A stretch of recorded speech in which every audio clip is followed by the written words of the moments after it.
누가복음 11장에 나와 있는 이 기도에 관한 가르침은 우리에게는 굉장히 중요한 가르침이 됩니다. 기도를 주셨다라고 하는 것은 우리에게 아주 놀라운 은혜가 되죠. 한번 따라해 주시길 바랍니다. 그래도 구하여야 할지니라. 다시 한번, 그래도 구하여야 할지니라. 누가복음 11장에 나와 있는 이 9절부터 13절까지 구하라 그러면 너희에게 주실 것이요, 찾으라 그러면 찾아낼 것이요, 문을 두드리라 그러면 너희에게 열릴 것이다 라는 이 말씀은 사실은 우리에게 너무나도 잘 알려진 말씀입니다. 제가 고 최태월 원로 장로님을 정말 사랑하고 존경하는 것은 우리 장로님도 그러셨어요. 장로님은 유창하게 기도하시는 분이 아니에요. 고급스러운 언어를 구사하시면서 기도하시는 분이 아니에요. 장로님께 정말 존경스러운 것은 기도대로 살려고 노력하시는 분이에요. 그것이 우리 장로님에게 본받을 점이 아닐까. 기도했는가? 그럼 기도대로 될 줄로 믿습니다 하고 그리고 도전하시는 분이에요. 그런데 예수님께서 우리에게 기도를 가르쳐 주시잖아요. 사실 이스라엘 백성들은 하나님을 자신들의 아버지라고 생각을 하고 그리고 하나님을 믿고 그리고 율법을 준수하고 제사를 드립니다. 그런데 정말 중요한 것은 그렇게 율법을 준수하고 제사를 드리는 가운데 하나님 앞에 설 때 두렵고 떨리는 일만 있습니다. 그러나 예수님은 우리에게 두렵고 떨 수 있는 분만이 아니라 하나님은 우리의 아버지다. 헬라어로 호 파테르 그래요. Father라는 뜻이에요. 아버지라는 거예요. 근데 아버지일 뿐만 아니라 아버지라는 거예요. 그건 아빠라는 의미를 담고 있어요. 저도 자식을 키워보지만 자식은 부모 앞에서 참 뻔뻔한 것 같아요. 몇 주 전에 사줬는데 잊어먹고 또 사달라는 거예요. 저 같으면 그렇게 못할 것 같아요. 근데 가만 생각해 보니 저도 옛날에 그랬던 것 같아요. 그런데 여러분, 우리가 엄마, 아빠한테 뻔뻔하게 구할 수 있는 것은 무엇 때문에 그래요? 자식이기 때문에 그래요. 그래서 여러분, 하나님은 만유의 주시요 만왕의 왕이십니다. Almighty Fool이라는 거, 전능하신 하나님이세요. 그런데 전능하신 하나님이시기 때문에 모든 것을 다 알아서 미리 예비해 주시고 점지해 주시는 것 말할 수도 없죠. 그럼에도 불구하고 우리가 살다 보면 필요한 게 있어요, 없어요? 있어요. 그러다가도 살다 보면 쓰러질 때가 있어요. 넘어질 때가 있어요. 좌절하고 실패할 때가 있어요. 시험 들 때가 있어요. 병 들 때가 있어요. 연약해서 넘어져서 다시 일어설 수 없을 것 같을 때가 있어요. 근데 주님께서 그때마다 우리에게는 누가 계시는 거예요? 하나님 아버지가 계시는 거예요. 아멘. 아멘. 그래서 우리에게 이 11장에서 주기도문을 먼저 말씀해 주세요. 너희는 기도할 때 이렇게 하라. 아버지여, 이름이 거룩히 여김을 받으시오며. 이스라엘 백성들은 하나님 아버지 앞에 아버지라는 이름을 감히 붙이지 못했다고 말씀을 드렸어요. 왜? 어떻게 하나님 앞에 감히 아버지라고 하느냐. 마음속으로는 아버지라고 생각을 하지만은 감히 그 말을 못 내뱉어요. 왜? 그게 경망스러운 일이 될까 봐. 하나님을 망령되이 일컬을까 봐. 그러나 예수님은 걱정하지 말고 하나님 아버지를 찾으라 말씀해 주시는 거예요. 그래서 오늘 구하라 그리하면 너희에게 주실 것이요, 찾으라 그러면 찾아낼 것이요, 문을 두드리라 그리하면 너희에게 어떻게 돼요? 열릴 것이다. 그래서 이 말씀을 주시면서 기도를 이런 것으로 말씀해 주신 것은 우리가 꼭 알아야 될 것, 기도는 명상이 아니다. 따라해 봅시다. 기도는 명상이 아닙니다. 기도하자 그러면은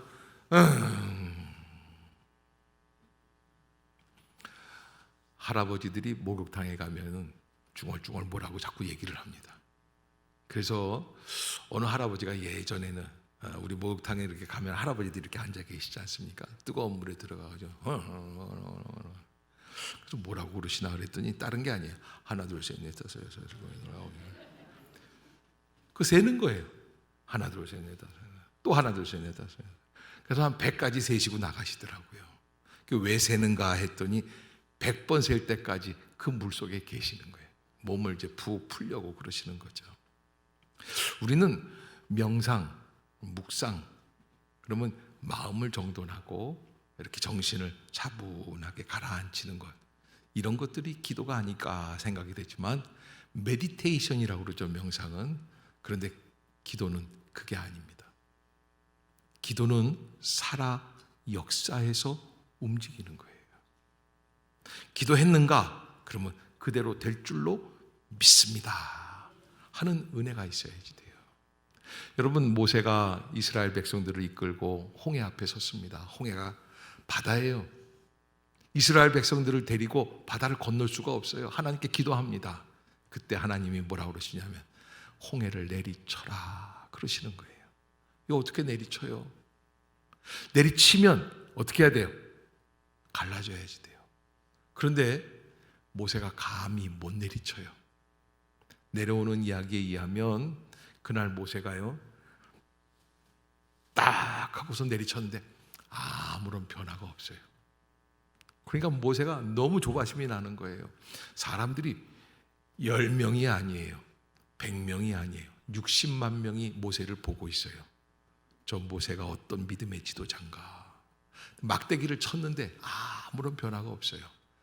망했어요, 살았어요? 망하는 거예요. 한 번 내리치고 두 번 내리치고 세 번, 10번 치는데 변화가 없는데 여호수아가 옆에 있다가 얘기하는 거예요. 모세요, 발을 담그시옵소서. 왜? 갈라질 것입니다. 따라해 봅시다. 발을 담급시다. 응답이 이루어질 줄로 믿습니다. 아멘. 구하고 찾고 두드리는 열쇠의 기도예요.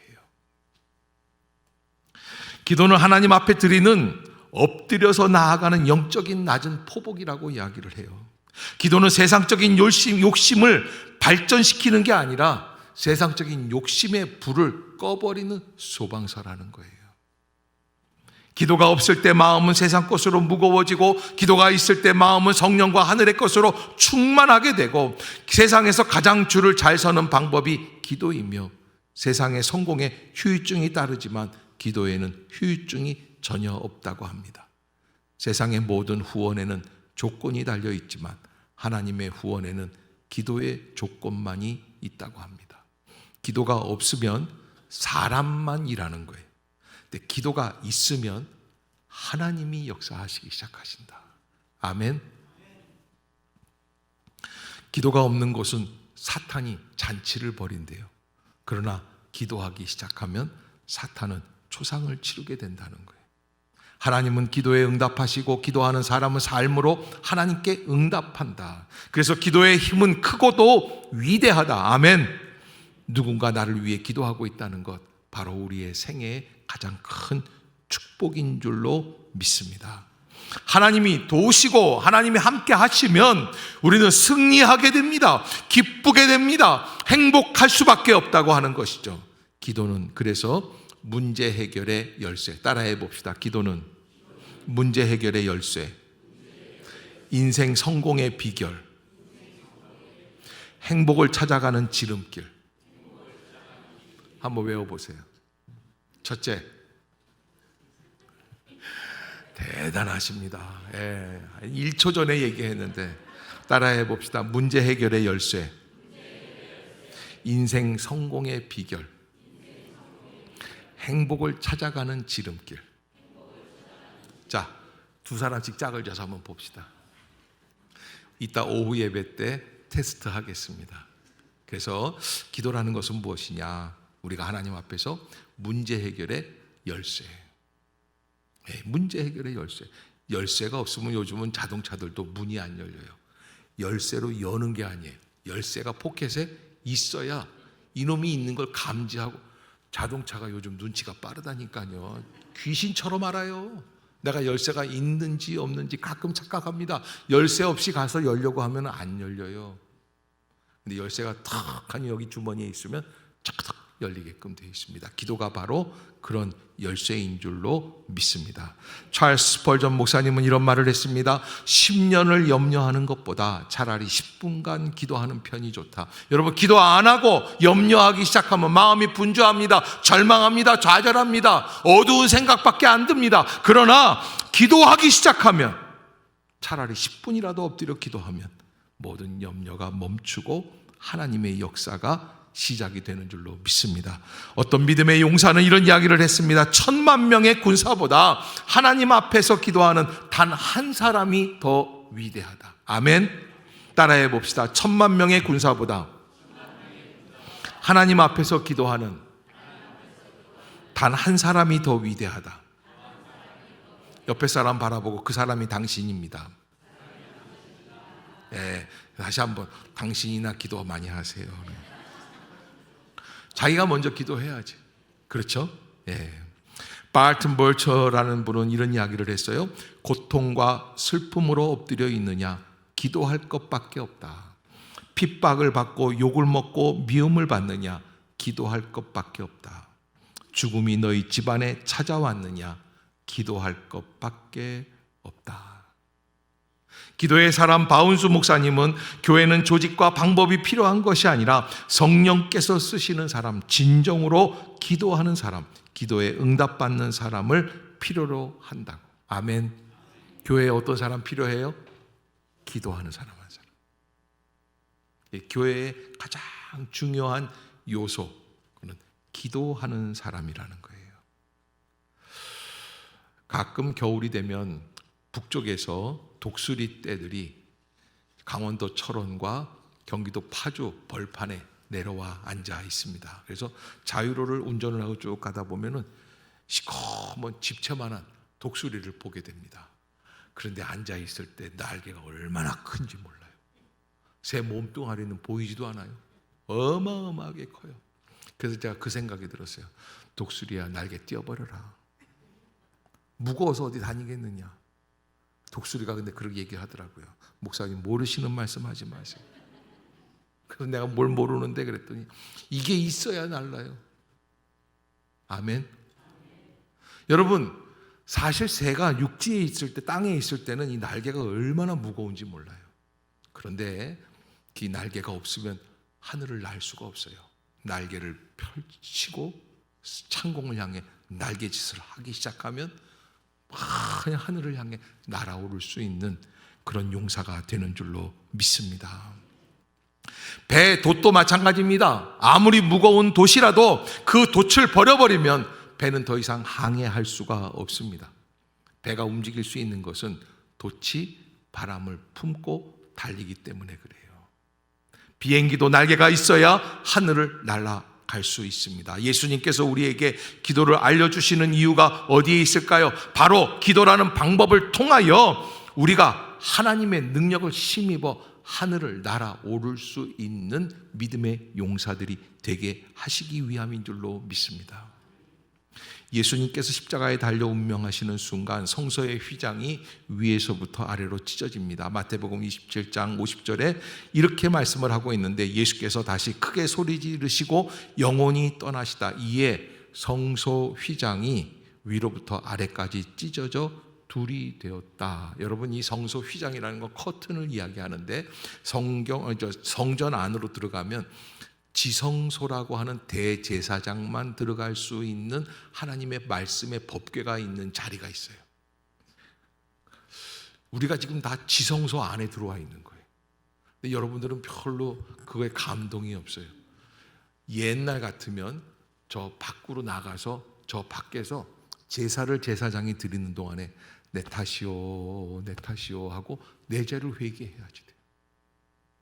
예수님 때문에 우리가 성전 안으로 들어온 줄로 믿습니다.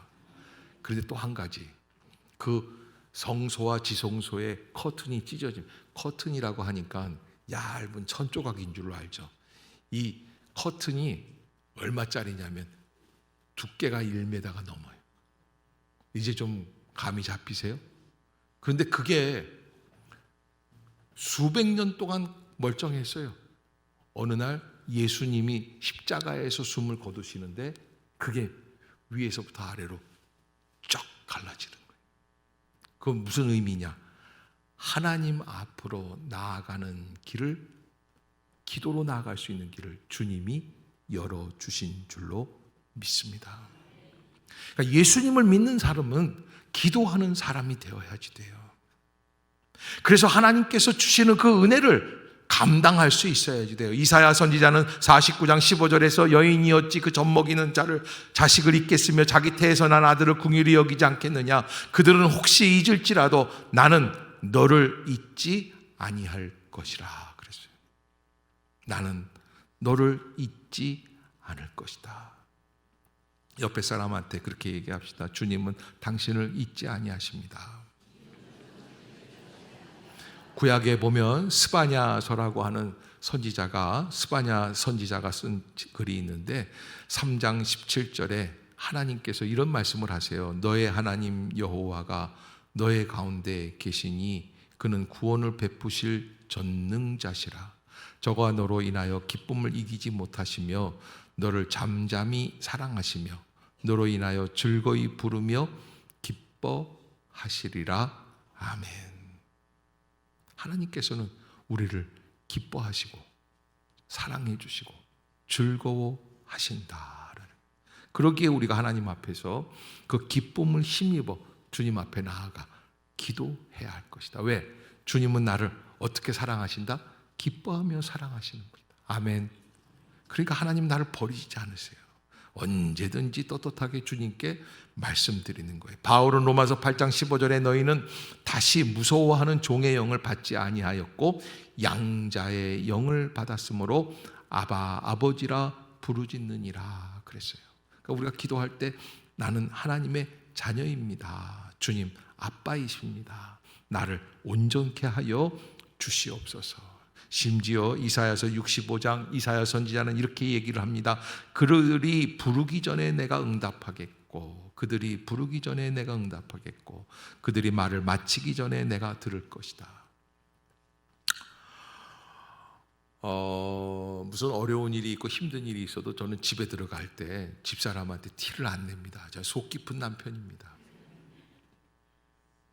그래서 집사람이 잘 몰라요. 여보 잘 갔다 왔어요? 그리고서 제 얼굴을 척 보면 제가 이렇게 웃어주면은 괜찮구나 그렇게 생각을 하죠. 그런데요 어머님 살아계셨을 때 제가 이렇게 싹 감추고 어머님 방에 딱 들어가면요 어머님 딱 알아요. 너 무슨 일이 있지? 귀신처럼 하시는. 그렇다고 우리 어머니가 귀신은 아니에요. 하나님이 그러시는 거예요. 우리가 하나님이라고 부르기도 전에 주님은 아신다는 거예요. 말을 마치기 전에, 기도가 끝나기도 전에 하나님이 들어주신다. 아멘.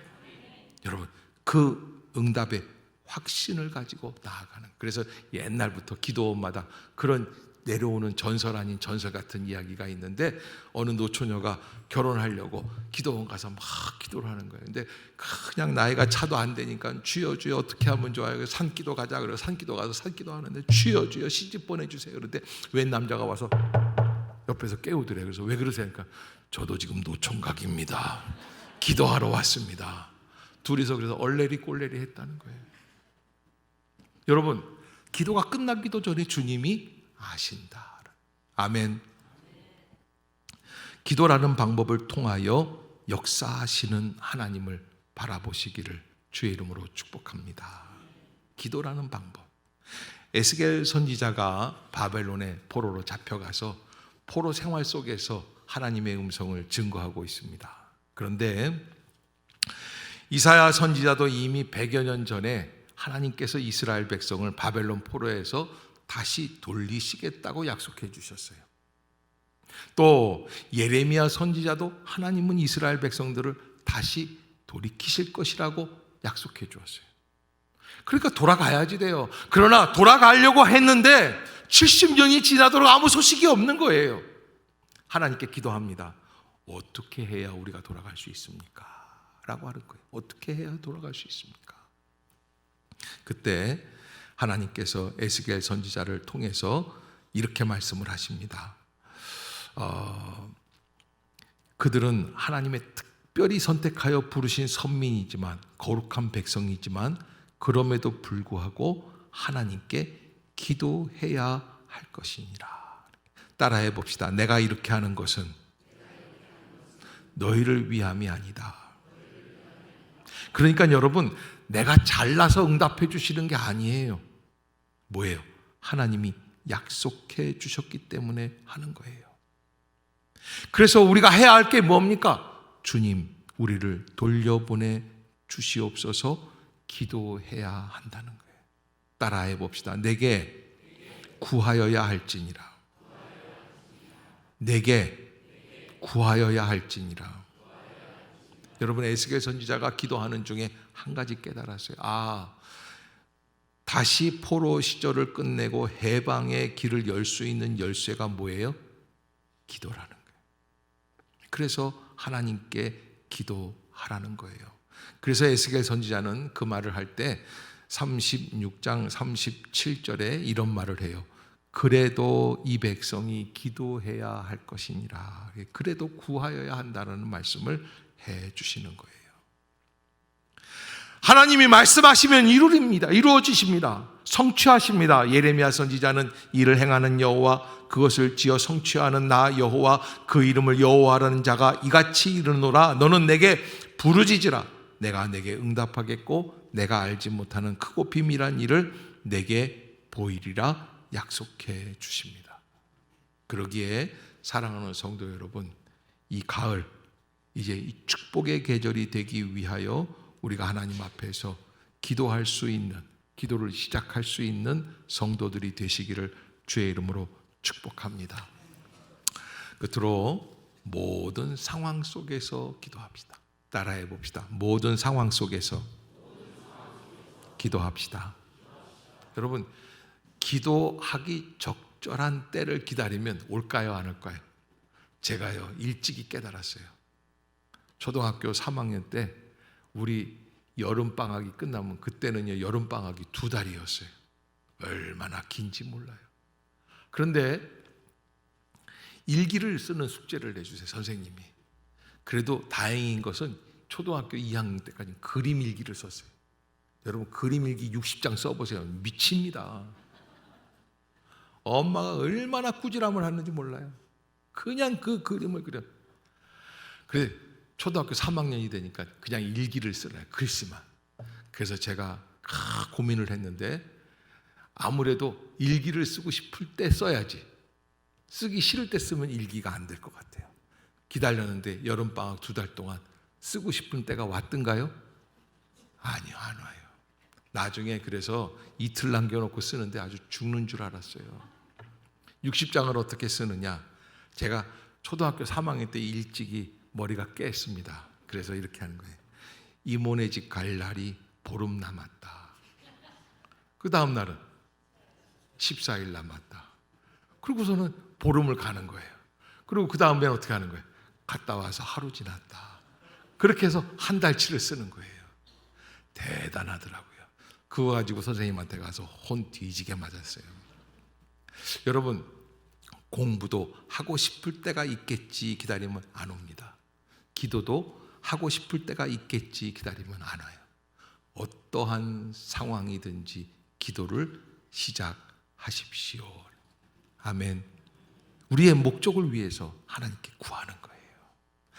야고보서 5장 13절 말씀에 너희 중에 고난당하는 사람이 있느냐? 저는 기도할 것이요 라고 말씀을 하세요. 너희 중에 고난당하는 사람이 있느냐? 저는 기도할 것이요. 왜? 고난을 당해도요 기도할 줄을 모르는 분들이 있어요. 아니, 기도를 미루는 사람들이 있어요. 그러나 고난이 온다고 생각할 때마다 우리는 하나님 앞에 기도하기를 시작해야 할 줄로 믿습니다. 고난을 만났을 때, 질병을 만났을 때, 물질의 궁핍함을 만났을 때, 여러 가지 마음의 시험을 괴로워할 때, 그때마다 기도해야 하는 것입니다. 야고보서 5장 14절 그 다음 구절에 너희 중에 병든 자가 있느냐 그는 교회의 지도자들을 청할 것이요 그들은 주의 이름으로 기름을 바르며 그를 위하여 기도할지니라. 믿음의 기도는 병든 자를 구원하리라. 아멘. 한 20여 년 전에 중국 그 심양이라는 지역이 있습니다. 그 시예요. 흑룡강성이라든지 하얼빈이라든지 이런 쭉 지역을 동북 삼성이라고 하는데 조선 자치구입니다. 거기에 조선 쪽 교회들이 수천 개 수만 개가 있습니다. 제가 있던 교회 모학교회에서 돕는 교회가 한 100여 개가 됩니다. 그 지역을 일주일간 탐방하는 거예요.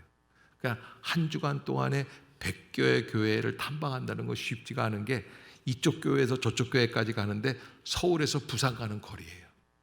뭔 얘기를 해도 동정하는 의미도 없고 놀래지도 않는데 어마어마하게 5시간을 차를 타고 가보세요. 그리고 겨울에 가니까요 눈이요 얼었어요. 근데 언 길을 중국 운전사들은 믿음이 그렇게 좋은지 그냥 120km를 놓고 달리는 거예요. 가다가 그 브레이크를 딱 밟으면 차가 휙 돌아요. 그래도 그 사람들이 그럽니다. 괜찮아. 그러고 갑니다. 그러니까 이게 목사가 괜찮다고 그러는데 불안해서 내릴 수도 없고 집사님들도 옆에 장로님들도 다 계시는데 목사님 그래도 이대로 갑시다. 그래서 가는 거예요. 그렇게 해서 100여 개를 돌고 토요일 날 이제 심양에 있는 고려 호텔에 마지막 여정을 풀고 이제 주일 날 예배를 드리고는 이제 출발을 하게 됩니다. 고려 호텔 바로 옆에 서탑교회라고 심양의 아주 큰 교회, 여자 목사님 목회하시는 5,000명이 넘는 교회입니다. 아침에 이제 일부 예배 9시 예배 가려고 했는데 하나님이 일어나 보니까 4시예요. 그렇게 피곤한데 새벽 기도하라는 거예요. 그래서 새벽에 나갔습니다. 어저께 밤에 가이더가 뭐라 그러냐면 목사님 함부로 나다니시면 큰일 납니다. 왜요? 한국 사람인 거 알면 까만 자동차 갖다 태워놓고서 눈 가리고 때려서 데리고 갑니다. 돈 받아낸다는 거예요. 근데 목사는 돈이 없으니까 가보자. 그러고서는 가서 이제 들어갔는데 교회 이제 목사가 이렇게 보면은 어느 정도 기도실이 어디 있는지 감각이 있잖아요. 그래서 여기도 지하로 이렇게 계단으로 내려가니까 우측에 기도실 같은 게 하나 있어요. 그래서 문을 열고 들어갔습니다. 그런데 교인이 5,000명이나 되는 교회에 기도하는 분이 한 분도 없는 거예요. 캄캄해요. 불도 꺼져 있고 아무도 없어요. 그래서 내가 열받아가지고 주여 이래서 나를 기도하라고 그러셨군요. 이 서탁교회에 5,000명이나 된다는데 기도하는 사람이 한 사람도 없습니다. 주여. 그러면서 혼자 앉아서 씩씩거리면서 기도를 하는데 좀 이상해요. 느낌이. 왜? 공간 안에 누가 같이 있는 것 같은 느낌이야. 공포 영화는 아니고요. 왜? 훌쩍 누가 울어. 그래서 이렇게 보니까 어두워지는 한 30분 지나니까 사람들이 이 중국 사람들은 공안에서 와서 항상 단속을 하니까 정해놓은 정규 예배 시간 외에 기도하면 붙잡혀가요. 그러니까 바닥에 가슴을 붙이고 기도해요. 납작 엎드려서. 그러면서 울면서 중국을 위해 기도하는 거예요. 자기들의 신앙의 자유를 놓고 기도하는 거예요. 제가 그날 펑펑 울면서 기도했어요. 주님, 나는 서탁교회에 기도하는 사람이 없어서 나보고 기도하라고 부르신 줄 알았는데 이분들이 이렇게 열정적으로 기도하는 것을 배우기 위함이군요 라는 걸 알았어요. 그때 이렇게 기도하는 모습을 보니까 중국은 든든하다는 생각이 들었었습니다. 지금은 10여 년부터 선교사들이 다 추방당해서 다 나와 있습니다. 교회의 십자가도 다 떼어버렸습니다. 그리고 예수님의 이름으로 기도합니다를 빼고 시진핑 이름으로 기도합니다로 바꿨습니다. 그럼 말도 안 되는 교회죠. 그러면 이렇게 교회가 되면 교회는 없어질 것 같죠? 아니요. 하나님이 분명히 눈물 흘리며 기도하는 그 중국 백성들의 기도를 들어응답해 주실 줄로 믿습니다. 여러분, 기도하는 곳은 든든합니다. 기도의 은혜가 있습니다. 죽을 자도 살 길을 열어주실 줄로 믿습니다. 실패해도 다시 승리의 길로 가게 될 줄로 믿습니다. 이 가을 기도의 깊은 은혜 가운데 함께 나아갈 수 있는 우리 성도들이 되시기를 주의 이름으로 축복합니다. 기도하겠습니다.